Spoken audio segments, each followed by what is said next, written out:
ഡൽഹിയിൽ പ്രതിഷേധ മാർച്ച് നടത്തുന്ന കർഷകർക്ക് ഭക്ഷണമൊരുക്കി ഡൽഹിയിലെ മുസ്ലിം പള്ളികൾ.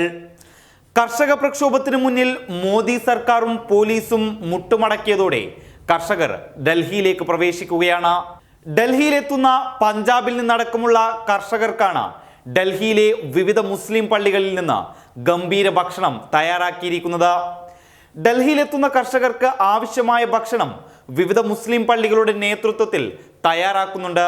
ആവശ്യക്കാർ ബന്ധപ്പെടുക തുടങ്ങി സന്ദേശങ്ങളും സോഷ്യൽ മീഡിയയിൽ ഇപ്പോൾ പ്രചരിക്കുന്നുണ്ട്. കർഷക പ്രതിഷേധക്കാർക്ക് സൗജന്യമായാണ് പള്ളികളിൽ ഭക്ഷണം വിളമ്പുന്നത്. കർഷകർ രാജ്യത്തിന്റെ അവിഭാജ്യ ഘടകമാണെന്നും ഈ രാജ്യത്തെ തീറ്റിപ്പോറ്റുന്നതും കർഷകരാണെന്നും അതിനാൽ തന്നെ അവർക്ക് ഒരു നേരത്തെ ഭക്ഷണം തയ്യാറാക്കുന്നതിൽ സന്തോഷം മാത്രമേയുള്ളൂവെന്നും പള്ളിയുമായി ബന്ധപ്പെട്ടവർ പറയുന്നു. നേരത്തെ പൗരത്വ ഭേദഗതി നിയമത്തിനെതിരെ ഡൽഹിയിലെ ഷഹീൻ ബാഗ് അടക്കമുള്ള സ്ഥലങ്ങളിൽ പ്രതിഷേധം നടന്നപ്പോൾ പ്രതിഷേധക്കാർക്ക് ഭക്ഷണം തയ്യാറാക്കിയത് പഞ്ചാബിൽ നിന്നടക്കമുള്ള കർഷകരാണ്.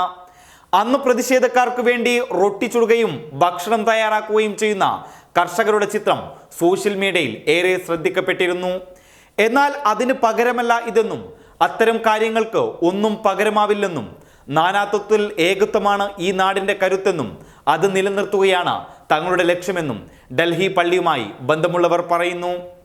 ഡൽഹിയിൽ കഴിഞ്ഞ ദിവസമാണ് കേന്ദ്ര സർക്കാരിന്റെ കർഷക വിരുദ്ധ നയങ്ങളിൽ പ്രതിഷേധിച്ച പഞ്ചാബ് അടക്കമുള്ള സംസ്ഥാനങ്ങളിലെ കർഷകർ ഡൽഹിയിലേക്ക് പ്രതിഷേധ മാർച്ച് ആരംഭിച്ചത്. അതിർത്തികളിൽ ബാരിക്കേഡുകളും കമ്പിമുൾവേലികളും ജലപീരങ്കികളും ഗ്രനേഡും ടിയർ ഗ്യാസും കൊണ്ടൊക്കെ കർഷകരെ തടയാൻ ശ്രമിച്ചെങ്കിലും കർഷകർ ഒരിഞ്ച് പിന്മാറിയില്ല.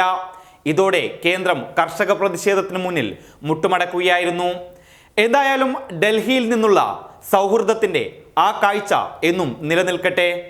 News desk public Kerala. Mama's dishwash liquid, soft on hands.